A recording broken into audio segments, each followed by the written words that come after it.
Hello everyone and welcome to today's session on SAT Math. So in this session we'll basically solve an entire SAT Math question paper.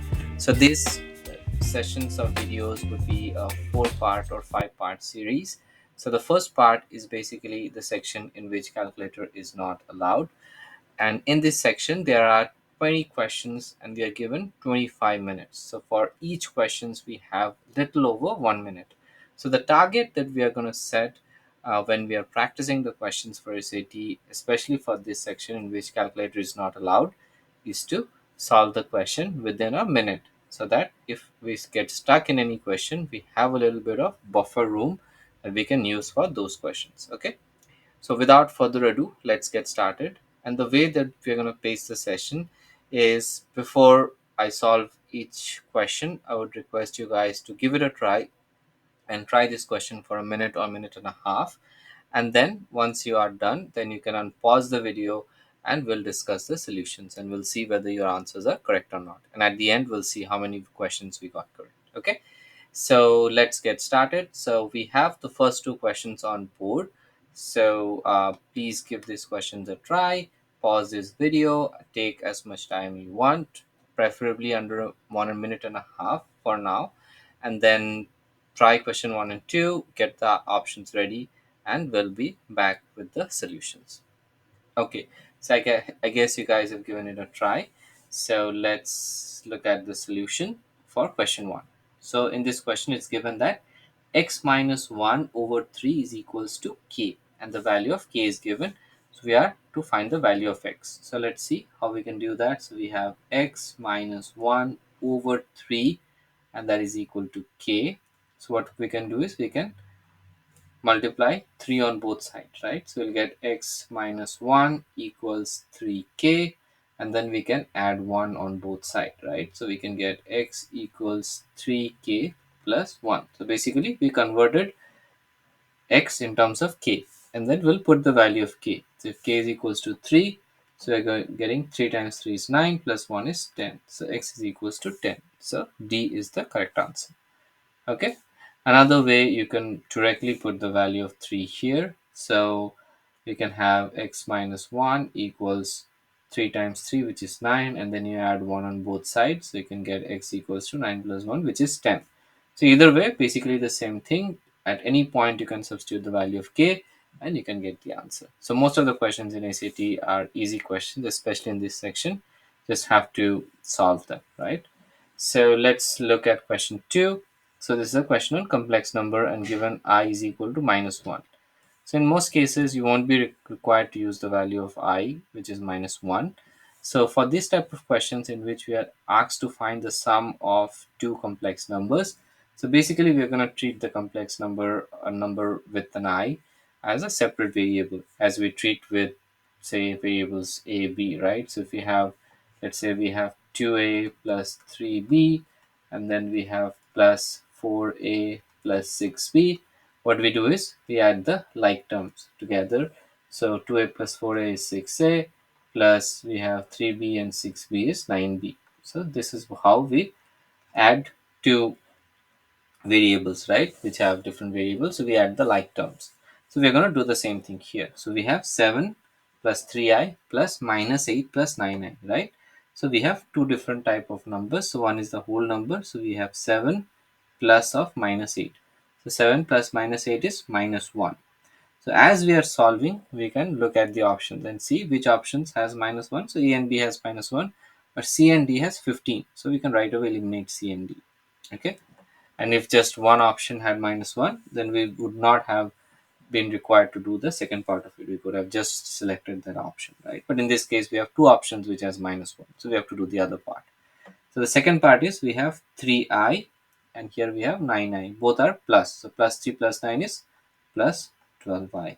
So we have plus 12i. So here we have plus 12i. Here we have minus 6i. So B is also cancelled and A is the right option. Okay. Very simple. Within 30 seconds to a minute, we can solve these questions, right? So now let's look at the next two questions. Okay. So let's go with question 3 and question 4. So give these two questions a try and we'll be back with the solutions. Okay, so I hope you guys have given it a try. So these type of questions, what I would like to call as word problems, basically the main objective in this question would be to convert the written statements, the word problems, into mathematical equations, right? That is the foremost objective. And if we can do that while reading the question, that will save a lot of time. So let's see what I'm talking about. Okay. So it's given on Saturday afternoon, Armand sent M text messages each hour. So we can just write it as M text messages per hour, right? So M per hour. It is done by Armand. So you can just write it as A, and for 5 hours. So M messages per hour for 5 hours, right? That's what this statement is trying to tell, right? And then Tyrone sent P text messages per hour for 4 hours, right? So these two lines we have simplified and written it in this way. Which of the following represents the total number of messages sent by these two guys on Saturday afternoon, right? So M messages per hour for 5 hours. So the total messages sent is 5M, right? And P messages per hour for 4 hours. So 4 times P is the messages sent by Tyrone. So what is the total number of messages? We have to just add these two together. So 5M plus 4P. So 5M plus 4P. Even without adding them, if you can see that only option C has 5M. So we can just, once we had this, if we could have scanned the options, we could see that C is the only one that has 5M. So we could have chosen C and eliminated the other three, right? So we'll keep a look at the options every time when we are solving such questions. Okay. So now let's look at question 4. So in this question, it's given that Kathy is a repair technician for a phone company. Each week, she receives a batch of phones that needs repair. So every week, she is receiving a batch of phones. And the number of phones that she had left to fix at the end of each day can be estimated with some equation. So every week, she is receiving some number of phones, and the number of phones remaining is given by this equation. So P equals 108 minus 23D. So what is P? P is basically the number of phones left. So number of phones left. D is the number of days that she has worked that week. So what is the meaning of this 108, right? So here we have one variable, which is D, and P is basically the number of phones remaining. So starting of the week, if D is equal to 0, so if you put D equal to 0, then P is equals to 108, which is basically the number of phones she started with, right? So this is the number of phones she started with, right? So what is 23? 23 is each day how many number of phones she is doing, right? Because if we put D equals to 1, so let's say this is P at day 1, right? Equals 108 minus 23 times 1, and P at the second day is 108 minus 23 times 2, right? So as we can see that each day the number of phone getting reduced is 23, right? So if we subtract them, so if we subtract P1 from P2, so basically we'll get 23. So this is basically the number of phone that she is fixing every day. Okay. So this is just for your information, right? When you see an equation, what does each term basically mean? That's what I've tried to explain here. So now let's see what is the equation, or what is the question here. What is the meaning of the value of 108 in this equation? So we already discussed that, right? It is the number of phones she started with at the beginning of the week, right? So let's see. Kathy, option A is given. Kathy will complete the repair within 108 days. So 108 is not linked with days at all. It's a constant value of number of phones that she started with. So B is given. Kathy start each week with 108 phones to fix. So this is most likely the right answer. So we'll put a question mark. So whenever we are eliminating the options, we'll read all the options and make sure that the other options are incorrect before choosing the right answer. Okay. So that's the uh, method that we're going to use. So let's look at option C. Kathy repairs phone at the rate of 108 per hour. That is also not correct. So it's 23 phones per day. So per hour, nothing is even talked about in this equation. So C definitely is incorrect. So I'm going to cross C out. I'm going to cross A out. And D is Kathy repairs the phone at the rate of 108 per day. So it's 23 phones per day that we already talked about. So 108 is basically the number of phones she starts with each week. So B is definitely the correct answer. So we'll mark B and we'll move to the next questions. Okay, so let's look at question 5 and question 6. And as always, give it a minute try or minute and a half, and then let's come back with the answers. Okay, so let's get started. Okay, so I hope you guys have given question 5 and question 6 a try. Now let's look at the solution. So when you have questions like this, as we also did one before, we're always trying to look for the like terms and adding them up, right? So here we have x square y minus 3y square plus 5xy square. Okay, then we have the minus and a bracket. So first we'll remove the bracket and we'll distribute the negative sign. So minus of minus is positive, so plus x square y, and then minus of and positive is positive, sorry, negative and positive is negative, so minus 3xy square, and then negative and negative is positive, so plus 3y square. Now we'll look for the like terms. So we have x square y, so here we have y square, xy square, x square y. So x square y plus x square y is 2x square y. So we'll look at the options. We'll eliminate whichever doesn't have 2x square y. So A is gone, B is gone, but C and D both have 2x square y. So we'll look for the next one. So next we have minus 3y square. Again, we're looking for term which has y square, and then we see plus 3y square. So this 2 basically cancels out. So next, between two options, we'll choose the one that doesn't have y square. So D has y square, we'll eliminate D, and C is the correct option. Okay, so we don't need to solve the entire question. We'll solve the question as long as you're able to eliminate the other three incorrect options. So the whatever the remaining option is would be the correct option. Okay, so let's look at question 6.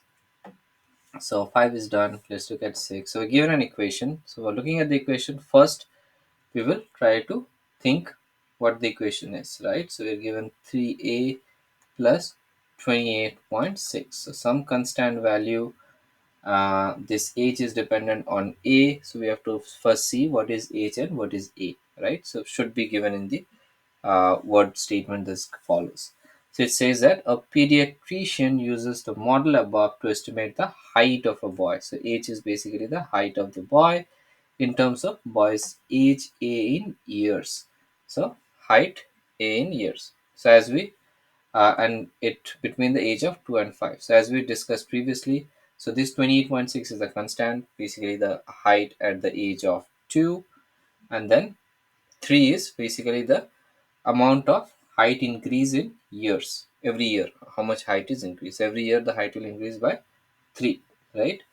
So, what is the estimated increase in inches of a boy's height each year? So, without even doing anything from the discussion above, we can choose that A is the answer, correct answer. But just to show you how why A is the answer or how that works, so or just to prove that it is the increase in height in each year. Okay, so let's take the boy's height at age 3. So, what is the height at age 3? Which is basically 3 times in place of a we'll put 3 plus 28.6. We'll not do any calculation at this point, right? Calculation we'll do at the end. So what is the height at 2? So h2 is basically 3 times in place of a we'll put 2 plus 28.6. Okay, so if we subtract them, this 28.6 cancels out, and then we have 3 times 3 minus 2, which is basically 1. So h3 minus h2, which is basically the increase in height from the age of 2 to 3. So for each year, increase in height is basically 3. 3 times 1 is 3, right? So that's how That's why that concept comes into play that we discussed about. So now I think the concept is clearer to you, right, from this example. And what is this 28.6? 28.6 is basically a constant, the constant value of the height that the boy had. Maybe the boy was born with a height of 28.6 inches, right? That's just the constant value in this equation. Okay, so let's look at the next question. So we have question 7. So let me put that up. So give it a minute, try. But for this question, it looks like an intimidating question. The first step on solving this question is not to feel intimidated, right? So just look at the question, look at what the question is asking, give it a try, and then we'll be back with the solution. Okay, so hopefully you guys have given this question a try. So let's look at it. So something is given, m is in terms of p, and there are two other variables, right? So we have the variable of r and we have the variable of n. So m is given in terms of p, and we have these two variables r and n. So let's see what the statement says. We'll be given what these represent, right? So formula gives the monthly payment m. So m is the monthly payment needed to pay off a loan of p dollars. So this is the total loan amount at r percentage annual interest over n months. So now we got the value. So m is the monthly payment, p is the total loan, r is the rate of interest, and n is the number of months in which the interest is calculated, or the term of payment, right? So what is the question? Which of the following gives p in terms of all these variables? So we are having m in terms of all these variables. So we have to find p in terms of all these variables. So basically we are given something in this form. M equals x over y times p, right? So how can we write p? So we'll multiply by the reciprocal of this, right? So p will be basically, if you multiply by the reciprocal of this, which is y over x, and if we multiply y over x here, so this x cancels out, y cancels out, right? So p is basically the reciprocal of this times m, right? So this is the concept that we are going to use. So here this x and y may be huge terms, but we'll keep this in mind. Okay, so what is p? So we'll write the reciprocal of it. So p would be equal to, so what is this y?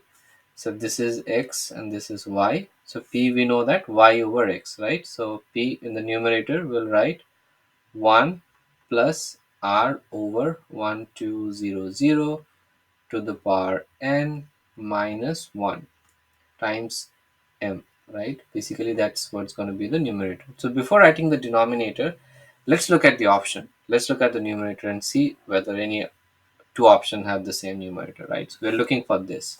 So A says r over 1200 plus r over 1200. So this is not correct, right? So this is not we are looking for in the numerator. So A is gone. B is exactly what we are looking for in the numerator. We'll keep B. C is not something we are looking for in the numerator. So r over 1200, that's not what we're looking for. Again, D is also not what we're looking for.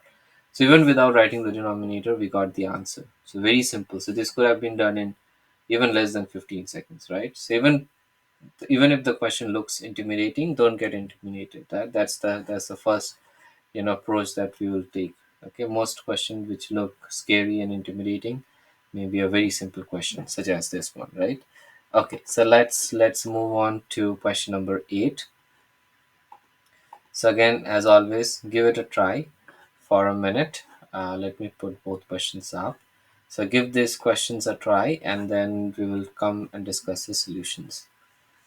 Okay, so I hope you guys have given both of them try and you are ready with the options.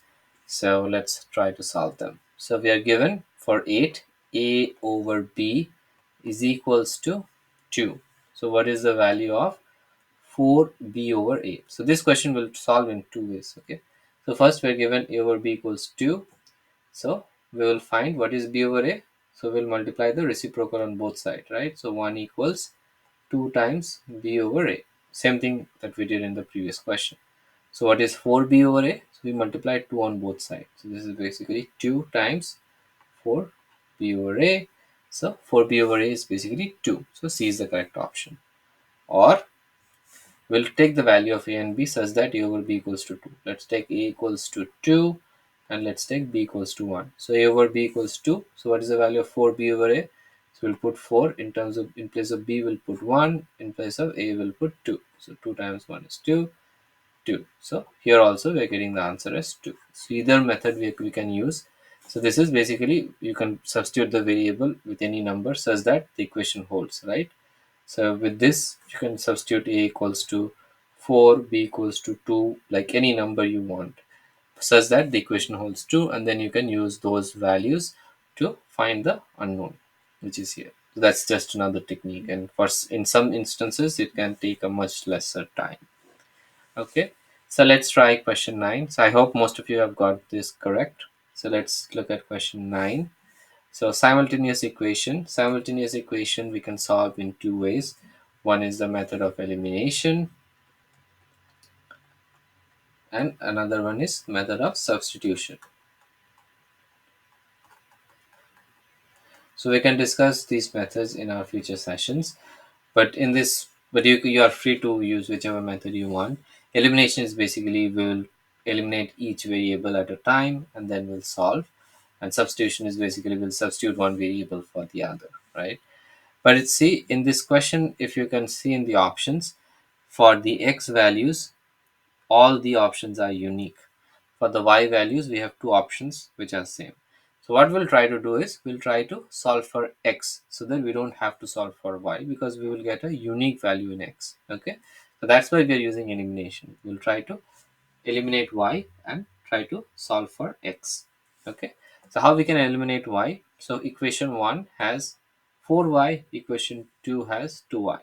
So if you multiply equation 2 by 2, we can have 4y in both the equations, and then we can subtract them to remove y, right? So that's what we're going to do.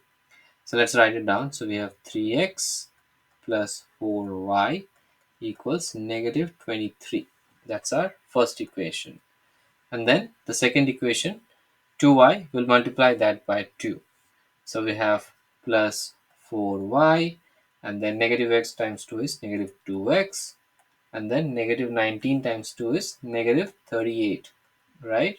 And then we have to subtract to eliminate y. So negative becomes positive, positive becomes negative, and negative becomes positive, right? So that is what will happen. And then 3x plus 2x is 5x, 4y minus 4y cancels out, plus 38 minus 23 is positive 15. So what is x? X equals to 15 over 5, which is basically 3. So only one option has x equals to 3. We can eliminate the other options, and these are correct option. So we don't even have to solve for y, because x values in the options are unique. So we'll look at the option. Every time we'll use the option as one of our tools while solving the question. So in that way, we can solve the question in a faster manner. Okay, so let's come and solve the last question.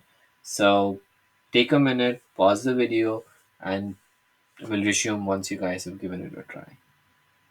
Okay, so I hope you guys have given it a try. So now we have an equation or a function of x. So gx. So gx is given as ax squared plus 24, right? So for the value, so a is a constant, 24 is definitely a constant, and we are given the value of g4 is equals to 8. We are asked to find the value of g minus 4. So first of all, what is stopping us to find the value of any g of 1, g of 2? So whenever we put the value of x as 1 or 2, we'll get the answer in terms of a and a constant, right? So if we can find the value of a, then we can find the value of g of anything, right? And that's why g4 is given. So g4 given in order for us to find the value of a. Okay, so let's put x equals to 4. So g of 4 is equals to a times x squared, which is 16. So 16a plus 24. So g4 is given as 8. So 8 equals to 16a plus 24, or if we subtract 24 from both sides, so we are getting 16a equals to negative 16, or a equals negative 1. So now we found the value of a is negative 1. So g of x is basically minus x squared plus 24. So now, what is g of minus 4? So in place of x, we'll put negative 4 equals to minus of negative 4 square is positive 16. So minus 16 plus 24, again giving us positive 8. So positive 8 is the correct option. We'll eliminate the other 3, and that is the answer for question 10. So we solved half of the math section with in which calculator is not allowed. So in our next part, we will solve the remaining 10 question in this question paper for the no calculator section, and then we'll move on to the section in which calculator is allowed. So I hope you guys liked the video. If so, please give it a thumbs up. And for more such contents and exam preps, please subscribe to our channel and share the videos with your friends. And I'll see you guys in our next session. Okay, thank you and bye bye.